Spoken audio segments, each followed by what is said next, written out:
The more you know yourself and the more you understand yourself, the more aligned you're going to be when you go into the workforce, the more aligned you're going to be with whatever company you choose to work for, whatever company you create for yourself. Because when we do it the other way around, we fall into circumstances instead of truly understanding ourselves.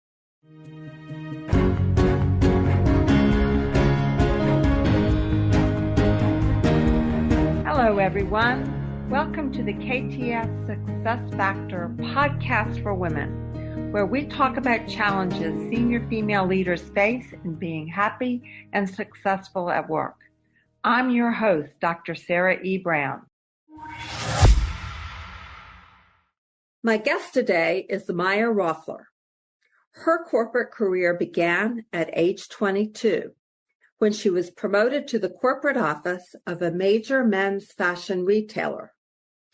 She had put herself through school working in retail stores, so the business wasn't new. But that promotion had a big impact on her life. It was then that she had exposure to C-suite executives, and her first supervisor was a powerhouse female mentor. In that role, she built a trade show and event program, a training program, and then became a spokesperson as well. Later, she also worked for smaller companies and startups, and soon thereafter went out on her own. She now operates an event planning and logistics business. But the reason I invited her to this show is because she has also launched a podcast and is building a brand called Mayapinion, and that's what we're going to talk about today. Maya, welcome. Thank you so much for having me, Sarah. What a great introduction. Thank you. Well, I have to start with this called out in the introduction in your bio. Tell us about that powerhouse female mentor. What did she do and what impact did she have on you?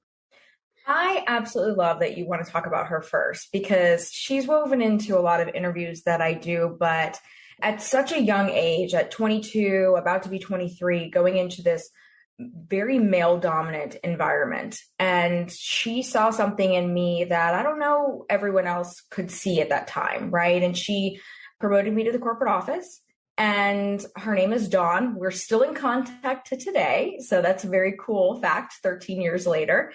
And, she was the youngest vice president at the company at that time, at that level, youngest woman vice president. So lots of check boxes there. So I was already blown away by that, but that's just data and facts, right? So when I got there and I met her, I'd never met her in person.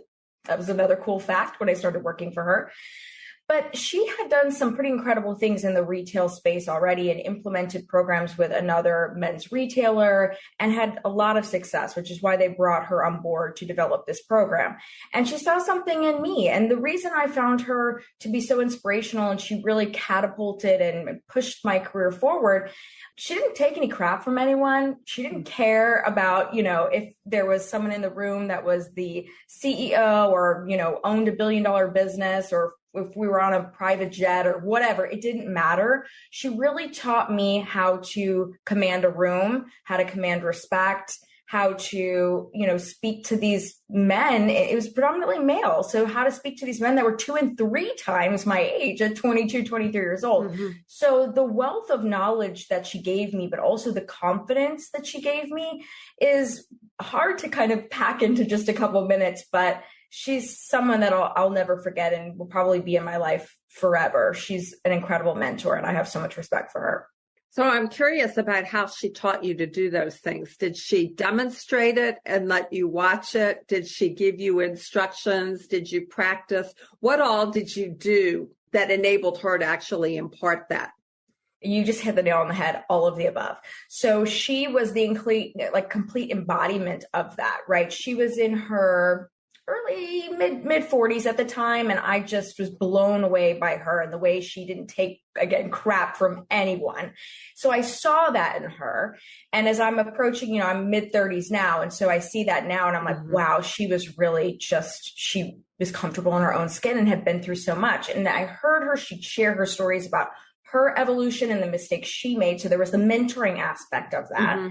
And then there was also the coaching, the one-on-one coaching aspect of it too, where we would go through situations. And I had some trials and tribulations and things that happened, and where I was disrespected and things happened to me. And she was there to protect me, but she would also say, how do you want to deal with this? And she would put me in it with the protection, but also giving me the tools to deal with those situations, but then also giving me those additional tools and resources by sharing her experiences, which, I know we're going to talk about my podcast, but that was a lot of inspiration for my podcast too, because I wished that she's kind of like, I'm trying to be the Dawn for other women with that, really. Oh, so, that's very cool. That's well, I didn't know that when I asked the question. So she was both a coach and a mentor. She was both bringing it out of you and at the same time giving you advice and real skills practice. 100%. I mean, we spend so much time in trains, planes, automobiles together, kind of to be silly and say that, but it's totally true. We had a lot of, windshield time together, a lot of plane time together, because we were building a program from the ground up together. And that time was invaluable. And she was able to do all of those things simultaneously, which I think is what makes her just incredible and a part of my life. Yeah. You had mentioned that she was one of the youngest executives, and I'm assuming she was one of very few females in that role. She was the only female vice president. Okay. She was an only. Okay. Yeah. Wow. Well, kudos to her for doing that. And that's a time consuming effort. And so kudos to her for doing that. Do you know what it was she saw in you that you will remember that she called out as your strength or passion or whatever? Yeah, actually, there's a very specific story I remember, but I'll keep it short. We got so close. I came to her. She has 5 boys. So she's also very busy. Yeah. And her youngest child was turning 1. And I came to the birthday party, and I remember her telling her children about me as I was sitting there. And she was like, you guys, really, this is Maya. She's a powerhouse. She never had any girls. So she kind of took me under her wing in that way as well. And she said, she works so hard. She's so determined, and she wants to learn. And I just loved the fact that she saw me. She really saw me for who I was, because my whole life, I've always been the most determined person. I think you can be the most talented person. You can be the quote unquote smartest person. You can be the prettiest person, whatever, right? But determination beats talent, and consistency beats talent any day. And she just really got that about me. And yeah, she got me. And that's a huge, huge benefit to a mentor, a coach, fill in the blank, whoever you're working with. That is a very cool story. So did you consult with her when you were thinking about transitioning to these other companies? Oh, 100%. Absolutely. How did she counsel you? So she happened to leave the men's clothing company I was with, Joseph Bank, and she happened to leave them prior to me leaving, about 2 years before. And so we always stayed in touch, and she spoke to me throughout, mentored me throughout the continuation of my journey there. I spoke to her when I wanted to transition over to the women's side of things and go to David's, and I continued to speak to her. And I was fortunate to have other women mentors as well, which is great, but she was the beginning of it all. And I would tell her where I was, and I felt like, I was growing and I was being held back, or I needed to move forward. And she typically was like, you got it. It's in you. You know this. She was kind of my sounding board, my person, that we've kind of talked about before. But yeah, I mean, she gave me great advice. And really, I think the biggest thing she always helped me understand too, as I progressed forward and I matured, was reminding me about my value. Because as women, I think sometimes we forget about our value and defining that, especially when you're going out on your own, because you're not told like what your salary should be and what you should be charging, and the word should, which gets a little, murky there. So that was a very helpful component as well, because she had done a lot of consulting herself. So she knew how to coach me and mentor me as well on that. Very cool. So let's use that as a segue to, how did you make the decision to go out on your own, to become an entrepreneur? Yeah. There were two times that came up. So my story is interesting, which I find all entrepreneurs have interesting stories with this. But for me, I was working for David's Bridal, and then I went into another company doing a very high-end job, and I was over all of like North America for sales for this service office company. And I lost my brother. I lost my brother in late 2016. And when you go through something like that, you really start to evaluate. My brother was 27, I was 30, and I had checked all these corporate boxes, right? I was, obviously making well over six figures. I had bought a house. I had done this, check, check, check, check, check. But your life sometimes feels a little empty when you're just checking boxes. And I was really starting to go within, because losing my brother was just, I love my brother. He was my best friend growing up. And it was kind of a, what do I want out of life moment for me. And so going in, that was in late 2016. So going into 2017, I left that job. It's the first time I ever just up and quit a job and had zero plan, which is so not me. Really? So not me. Yes. So that was a pivotal moment. And I started the podcast. That was the first iteration of Mayapinion.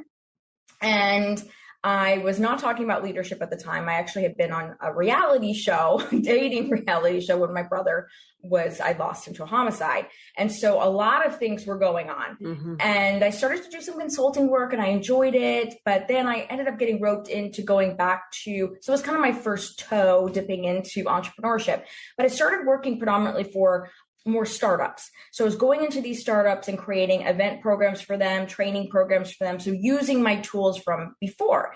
And I started to realize in 2017, 2018, that I was what you call an intrapreneur, and I was creating programs within companies. So as those years passed, and I kept getting sucked in because they were good paying jobs, but I also built this kind of side brand of Mayapinion.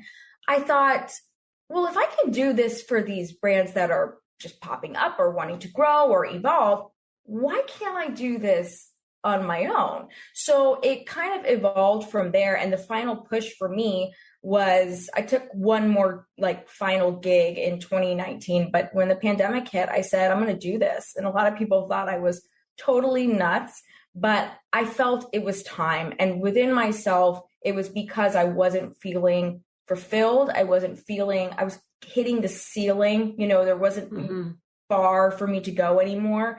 And it was either I was going to be a partner with someone else at a company, or I was going to do my own thing. And I really wanted to do my own thing, and feeling empowered in watching the success I had at other companies, whether they were Fortune 500 or small, and being this intrapreneur, I wanted to challenge myself as the entrepreneur. And so that's how it happened.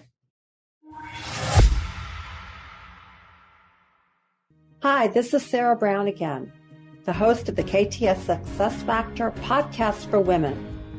I hope you are enjoying this episode and gaining some tips and inspiration on how you can be happier, more successful, and experience less stress at work. If you would like to learn more about how you can empower the women in your organization to do the same, simply click on the show notes to see how you can connect with me. As an added bonus for my podcast guests, you will see how you can book 30 minutes with me to explore how you can implement a scalable self-coaching program for the women in your organization.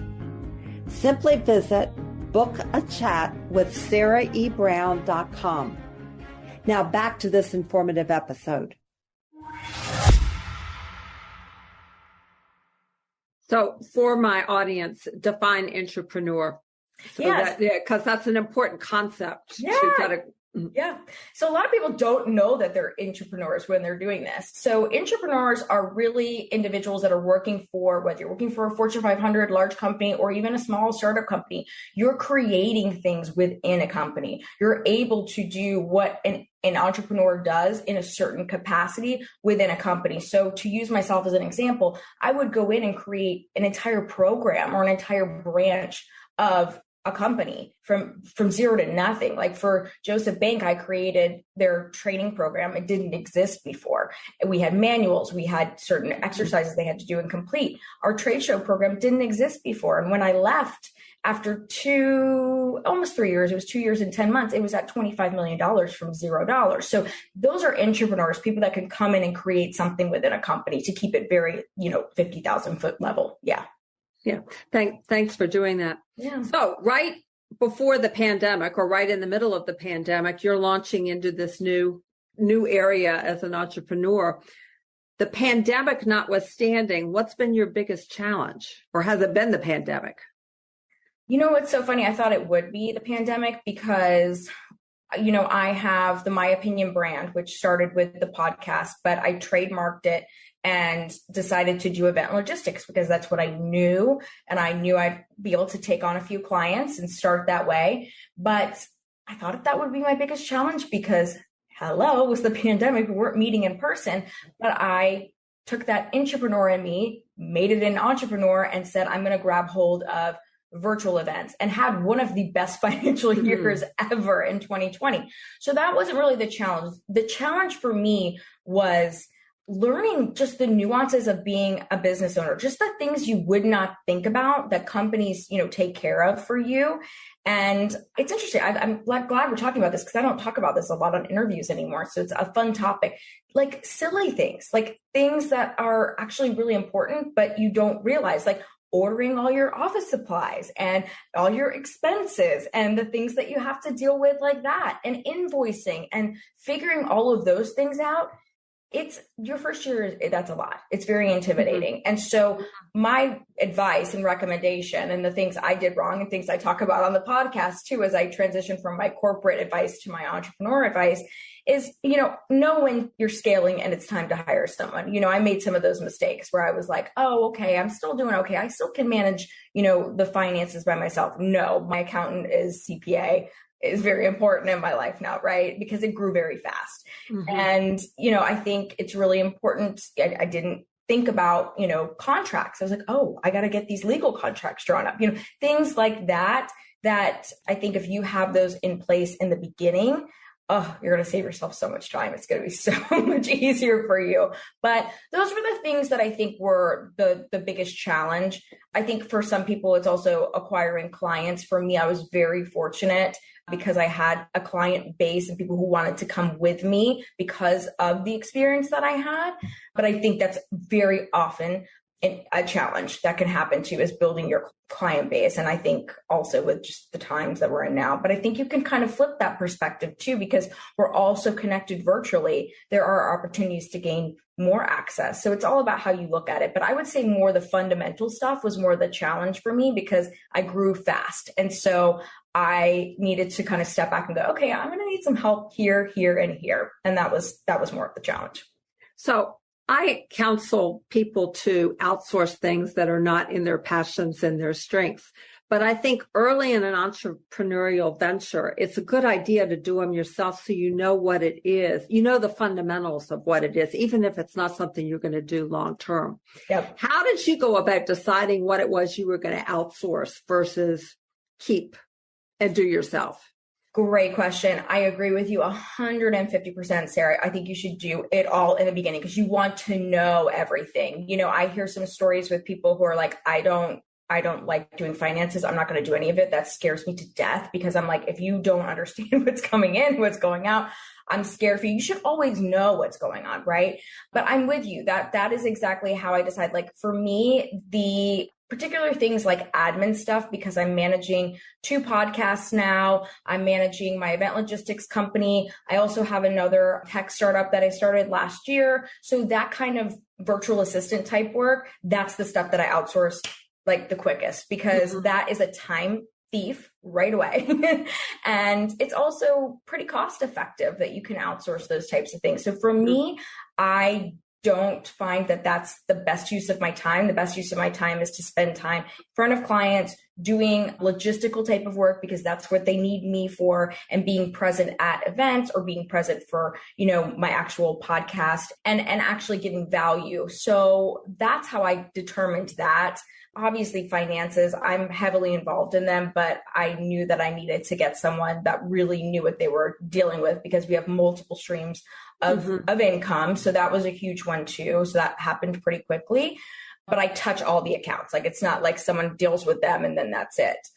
So that's how it worked for me. And I think, again, I agree with you. If it's something that you're not loving doing, I think you should, but you've got to know how to do every single aspect of your business because it's your business. That's my Otherwise, in my opinion, you don't know how to outsource it. You don't even know how to contract for it if you don't know what it is. Absolutely, because you've got to be able to tell the person or team that's doing that for you. It's no different than hiring an internal team, right? It's actually more challenging sometimes in the beginning because you've got to articulate it very, very clearly to them because they're dealing with all different types of businesses. So I agree with you. Mm-hmm.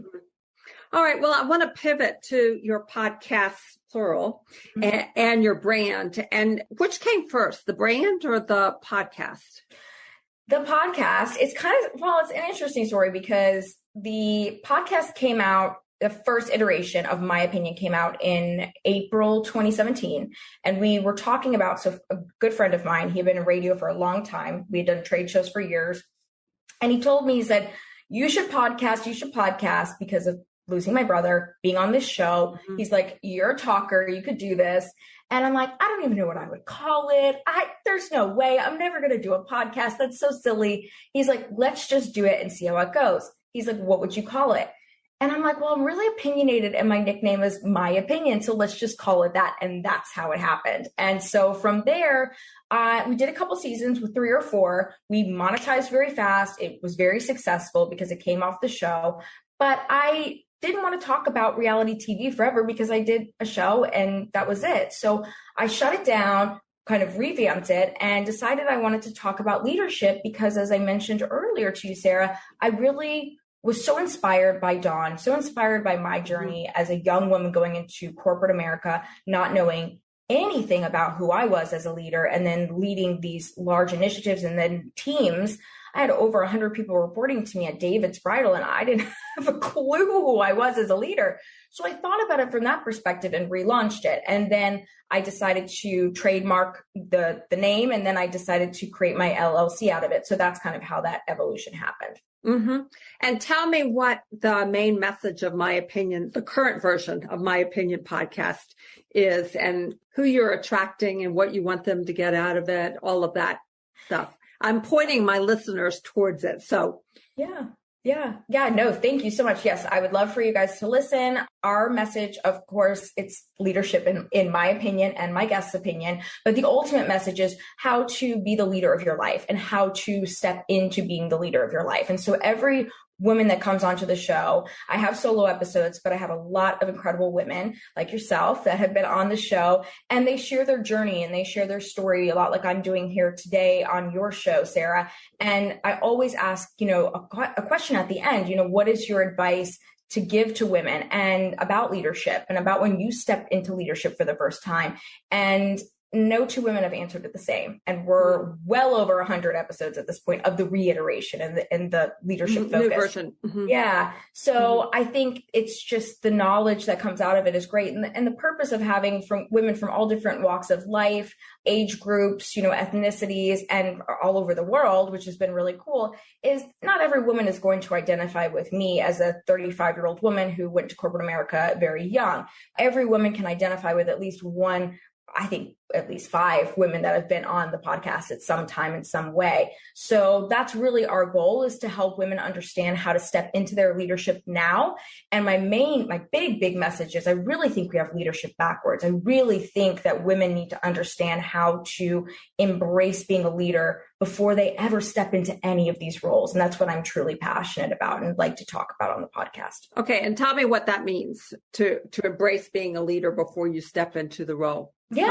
Yeah. So for me, I take it back to my experience, right? And so when I was walking into those doors at 22, 23, I didn't know my values. I didn't know what my mission was in my life. I really didn't know what I felt my purpose was.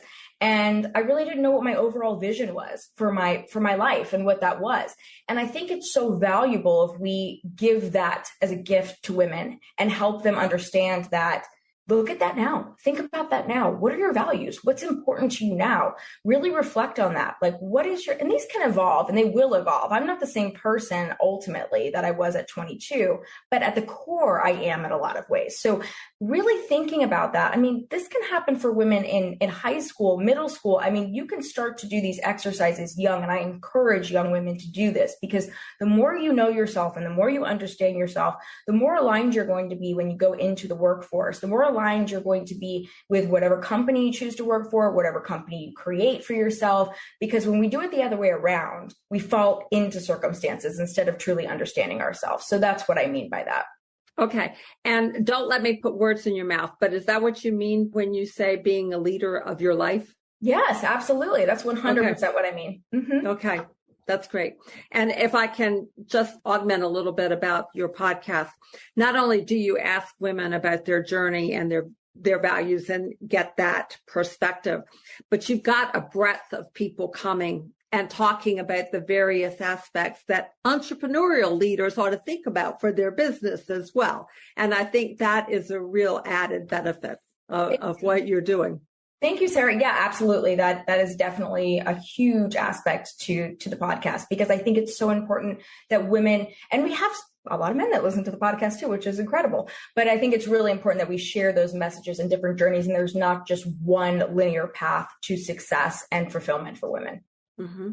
If I were going to ask you one question that I haven't asked so far that I should ask that conveys the essence of what you're doing with your brand and your podcast, what would that question be? I think maybe asking, where I think leadership is going, what I think the future for leadership is. And you'll hear me talk about this on my podcast quite a bit. And I say that I think the future of leadership is female. And sometimes people are like, what does that mean? What does that mean, Maya? And what that means is that it doesn't mean that I think every single leadership role is going to be filled with women. What I mean is we're getting a seat at the table at different tables that we've never had a seat at before, which I think is incredible, but we still have a lot of work to do. And it also means that we are now embracing more of the feminine in the aspects of leadership versus just the masculine. Because if I think of when I went into the corporate world just, 13 years ago, it was so masculine, all masculine kind of traits. And, that aspect of leadership was embraced, and anything on the feminine side wasn't really looked at. Now it's starting to change. And so that's why I say the future of leadership is feminine, because we're identifying, men and women are identifying all these positive characteristics that we identify as feminine in the leadership world. Like empathy is huge. We focused on this so much during the pandemic, and it is such a huge win for us. As you can tell, I get lit up about this and fired up about this, because having empathy is a strength. And I think it's also one of my most listened to episodes. I talk about the masculine and the feminine and how every single person, it doesn't matter if you identify as male or female, you have characteristics of both, and really leaning into your positive qualities of both. And that's why I say, the future is female for us, but in general with leadership and embracing those characteristics. So I would definitely talk about that. And finally, Maya, tell our listeners where they can find you. Okay, yeah, sure. So you can visit my website. It's Maya Roffler, MayaRoffler.com. That kind of has all my different websites embodied together. You can check me out on Instagram at Maya Roffler, LinkedIn, Maya Roffler. Those are where I'm most active. If you want to connect with me, very active on Instagram. Obviously, you can check out the podcast too, the at Mayapinion podcast. That's on Instagram. And we're on all major channels, Spotify. We're on, Apple Podcasts, every place. We're on 12 different platforms. So you can find us everywhere. Maya, thank you so much for being with me today. Thank you for having me, Sarah. This was fun. Thank you so much. Thanks for listening to the KTS Success Factor podcast for women. If you like what you are hearing, please go to iTunes to subscribe, rate us, and leave a review. And if you would like more information on how we can help women in your organization to thrive, then go to www.sarahebrown.com. You can sign up for our newsletter, Read show notes and learn more about our podcast guests, read my blog, browse through the books, or contact us for a chat. Goodbye for now.